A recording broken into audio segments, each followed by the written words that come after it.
Katru dienu darām kaut ko jaunu, un šodien mums būs jauns maršruts. Šodien uzkrājamies un braucam uz Īriju. Uz Īriju. Tātad pirmā siltumnīca dodās ceļā uz Īriju. Nu kā, Ralfkaus iet plašākā sabiedrībā. Nu ko, dāmas? Un dāmas vēl vadīs. Un plus vēl sievietes brauc. Kas var būt labāks? Kas var būt labāks? Reikā, kādu mašīnu atbraukušas. Nu ko, nu labi, tad ķeramies pie darbiem, jā? Kraujamies augšā. Jā, kraujam iekšā. Nu kā jums tur veicās tajā galā? Zini, tu normāli varētu strādāt, varētu reizi.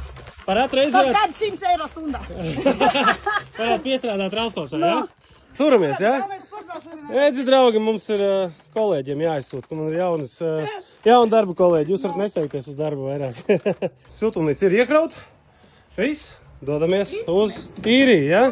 Uz kurien Īrijā? Kaut kur. Labs jautājums, kaut kur es neatceros. Kaut kur Īrijā. Nu labi, dāmas, liels paldies. Veiksmīgu ceļu. Čau, čau.